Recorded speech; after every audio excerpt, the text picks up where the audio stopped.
Good afternoon, everybody. 10 days ago, the world watched in horror as men, women, and children were massacred in Syria in the worst chemical weapons attack of the 21st century. Yesterday, the United States presented a powerful case that the Syrian government was responsible for this attack on its own people.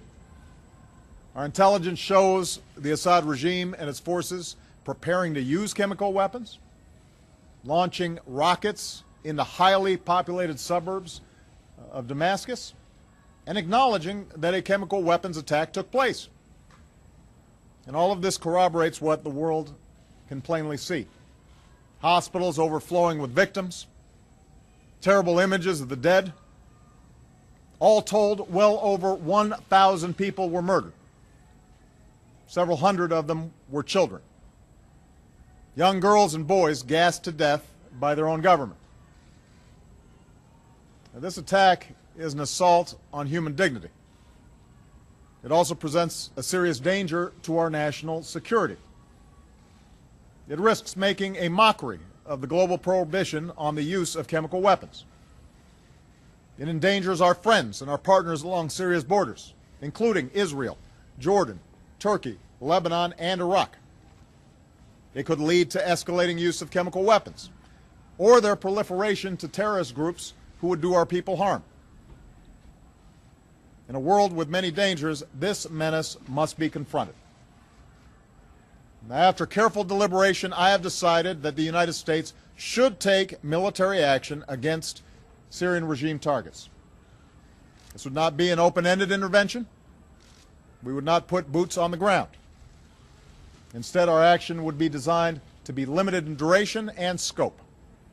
But I'm confident we can hold the Assad regime accountable for their use of chemical weapons, deter this kind of behavior, and degrade their capacity to carry it out. Our military has positioned assets in the region. The chairman of the Joint Chiefs has informed me that we are prepared to strike whenever we choose. Moreover, the chairman has indicated to me that our capacity to execute this mission is not time sensitive. It will be effective tomorrow, or next week, or 1 month from now. And I'm prepared to give that order.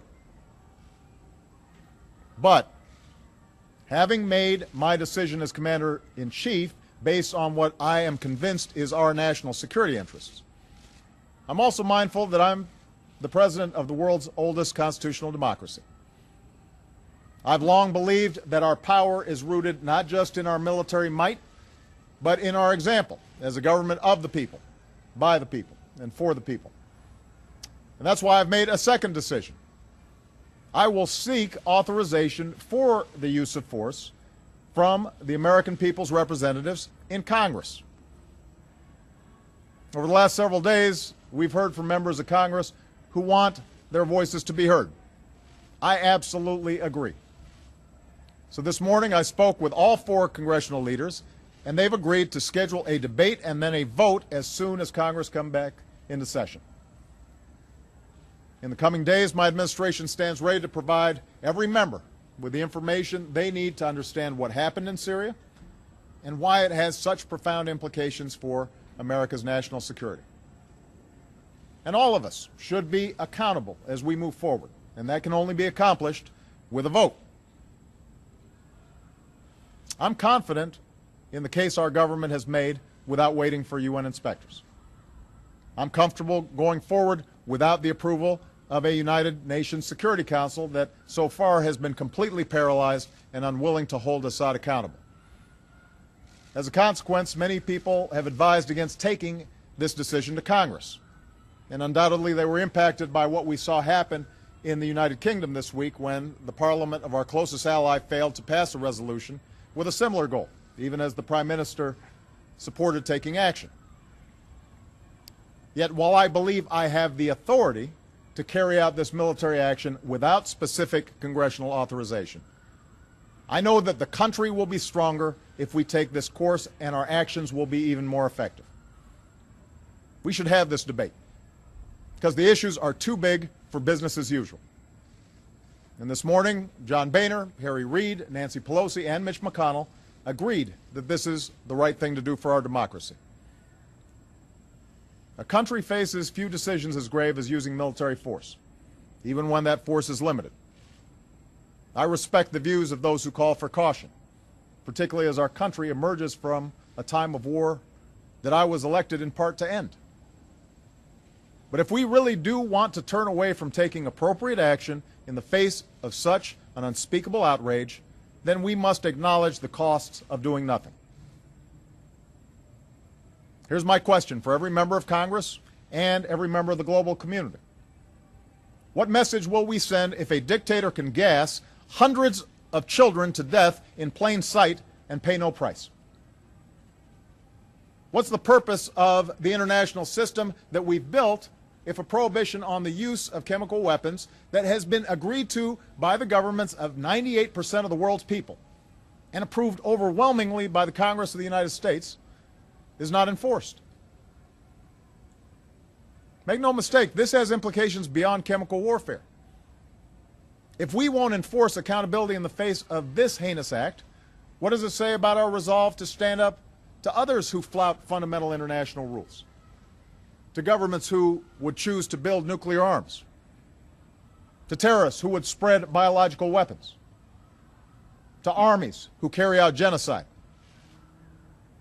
We cannot raise our children in a world where we will not follow through on the things we say, the accords we sign, the values that define us. So just as I will take this case to Congress, I will also deliver this message to the world. While the UN investigation has some time to report on its findings, we will insist that an atrocity committed with chemical weapons is not simply investigated, it must be confronted. I don't expect every nation to agree with the decision we have made. Privately, we've heard many expressions of support from our friends, but I will ask those who care about the writ of the international community to stand publicly behind our action.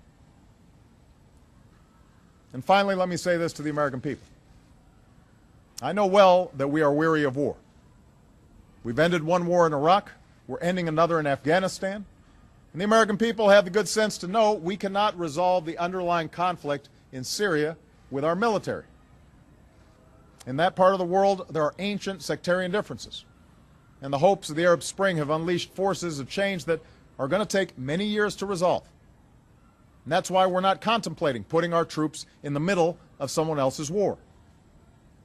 Instead, we'll continue to support the Syrian people through our pressure on the Assad regime, our commitment to the opposition, our care for the displaced, and our pursuit of a political resolution that achieves a government that respects the dignity of its people. But we are the United States of America, and we cannot and must not turn a blind eye to what happened in Damascus.